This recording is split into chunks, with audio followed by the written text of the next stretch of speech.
igihe tugiye kugeramo, Imana yambwiye ngo ni igihe Imana igiye guhagarara n'abantu bafite amavuta. Mbariza uwo muntu muri Kongo, ufite amavuta? Ntabwo ari amavuta yo mu igare, nta nubwo ari ayo mu modoka, nta nubwo ari benzine, ni amavuta yabuzuye umwuka wera.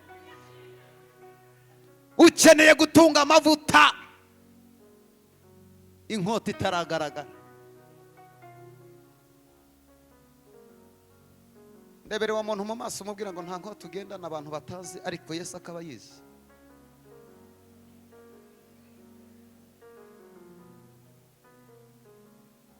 Muri roji wahakoreye ibiki? Telefone uyivugira ayahe magambo? Filime z'urukozasoni utunze muri telefone yawe, Yesu arakureba. Ujya mu bapfumu, Yesu arakuzi. Jyane muri dushe telefone uca umugore wawe inyuma, ariko Yesu arakuzi. Wibe usambane ujijisha abantu, ariko Yesu arakuzi. Ibyo wakora byose hari igitondo. Reka mbabwire, Satani kunateye ukora ibyaha akakureka, ugasambana akakubwira ngo ni byiza, gashaka umugore wa kabiri akakubwira ngo ntacyo bitwaye, mugereke kuwutunze. Ukajya gusambana akakubwira ngo umva umunyenga wo mu gusambana, ariko finali ya Satani arangira gushize ku karubanda. Ngira uwo muntu muri Kongo, garukiraho ugeze Satani ataragutwikurura ngo gushire ku karubanda. Wemerere Yesu muri uyu mugoroba, ufata icyemezo cyo kwihana. Ninde wumva wafata umwanzuro wo kuva mu byaha akavuga ngo iyi nkota nasanye muri uyu murimo ndashaka kuyireka, atera intambwe yegere hino mbere yuko ninjira mu kubwiriza. Niba ari amavuta yo guhana no gusengera indwara, Yesu yarayampaye, ariko iyo si yo misiyo yanzanye hano. Yampaye misiyo yo kugira ngo abanze arokore ubugingo bwawe. Mama, Yesu akubohore. Inkota ugenda nawe ubwawe urayizi. Si ngombwa kuza ngo utubwire ngo iyi nkota y'ubusambanyi yari yarambaza, iyi nkota yo mu bapfumu yari yarambaza. Hoya, wowe uganire n'umutima wawe, uhaguruka utera intambwe usaha, ubwire Imana ngo Mana, impamvu ikindinze wanze kuntwikurura, ndashaka kubohoka. Mana ibaha umugisha. Nta kintu cyiza kiryoha nko gufata icyemezo, ukavuga ngo Mana mfashe icyemezo ngiye gukizwa. Bene data, reka mbabwire, abantu benshi babayeho mu muruho kubera ko bataramenya Yesu nk'umwami n'umukiza. Basore banjye, Imana ibaha umugisha. Ababyeyi barimo baraza, wowe witekereza, wowe wicaye, niwumva hari ikintu cyakubase mu mutima wawe, ugerageza kwihana kikanga, uvuge ngo reka ngende nanjye mpagarare hano. Ntagire uwubwira ngo naribye narasa, ibyo ni wowe ubizi n'umutima wawe. Twebwe abantu watubwira tukaguhugwa amenyo, ariko hari Yesu urimo urakurora muri uyu mugoroba. Riya mama sete ya mama.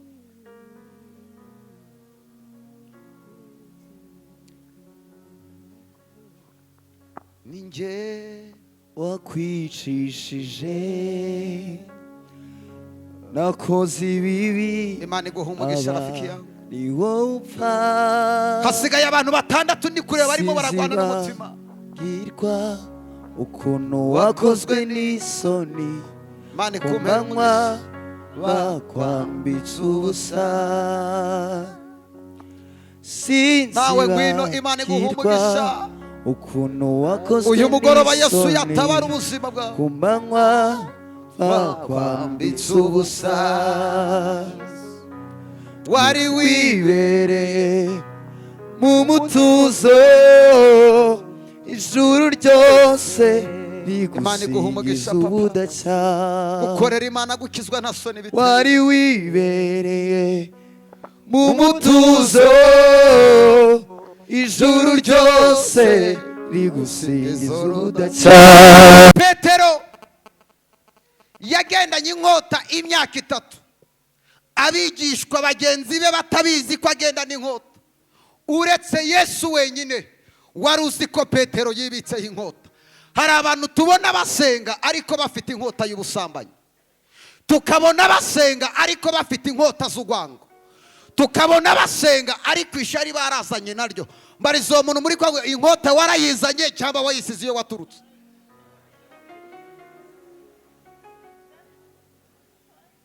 Yesu wenyine niwe wari ubizi neza ko Petero afite inkota. Nubwo abantu bajigisha ntibamenye ibyawe, ariko Yesu arakuzi. Akuzi mu gitanda cyawe, akuzi muri ka kabari, akuzi muri ba bapfumu, akuzi muri rwa rwangano, akuzi muri za manza.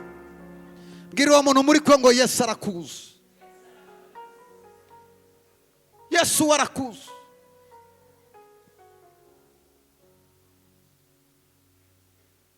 Yesu abwira Petero atari ku inkota wayizanye he? Petero aramubwira ati mva nkubwire, aba bantu wiri gukiriza ibimuga n'abapfuye ukabazura ntabwo bazi. Hari umunsi bazakwihinduka bakakwereka abaribo. Hari igihe tuzagera amasengesho agahagarara, agakora igipfunsi n'inkota ntabwo nayisiga. Yesu akamubwira ngo yewe Petero we, uru rugamba tugwana ntabwo ari urw'umubiri. Uru rugamba tugwana ntabwo turugwanisha umubiri, turugwanisha umwuka we. Petero ati mbabarira abayuda ndabazi, ntabwo ngewe inkota nayisiga. Agenda n'inkota, abigishwa batabizi uretse Yesu wenyine. Bwira uwo muntu muri kuba ngo ibyo ukorera mu ibanga Yesu arabizi nubwo ubihisha abantu. Sambane wikinisha, ujya mu kabari, ujya mu bapfumu, nubwo abantu batabizi ariko Yesu warabizi. Igihe bari baje gufata Yesu ngo Petero akurayo inkota, abigishwa bagendanye imyaka 3 batabizi, niwo munsi babonye inkota.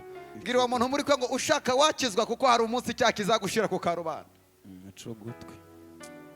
Shaka ureke gusambana, hari umunsi uzagwara sida ukaza ngo tugusengere. Tuzasenga ariko ingaruka ya sida ntabwo izakuvaho. Umugore wawe inyuma, uca umugabo wawe inyuma, usambana uryosha ubuzima. Hari umunsi Imana izagutwikurura, Satani akagushyira ku karubanda. Bwira uwo muntu muri ko ngo waburekeye aho ngaho inkota itaragaragara, wayisize bitaramenyekana ko ntacyo byagutwara.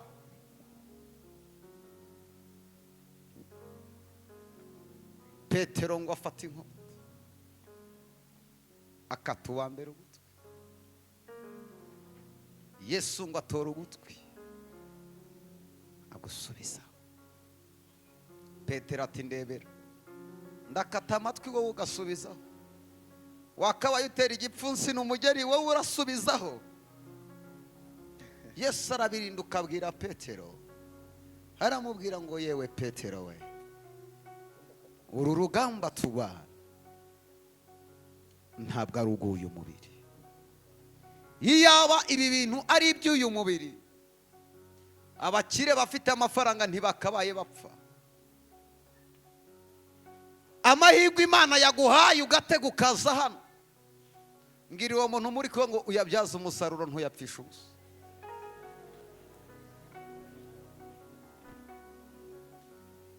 Yajyaza umusaruro igihe tugiye kugeramo. Imana yambwiye ngo ni igihe Imana igiye guhagarara n'abantu bafite amavuta. Mbariza uwo muntu muri ko ngo ufite amavuta. Ntabwo ari amavuta yo mu igare, nta nubwo ari ayo mu modoka, nta nubwo ari benzine. Ni amavuta yabuzuye umwuka wera. Ukeneye gutunga amavuta inkota itaragaragara. Ndebere wa muntu mu maso umubwira ngo nta nkota ugendana abantu batazi, ariko Yesu akaba yizi.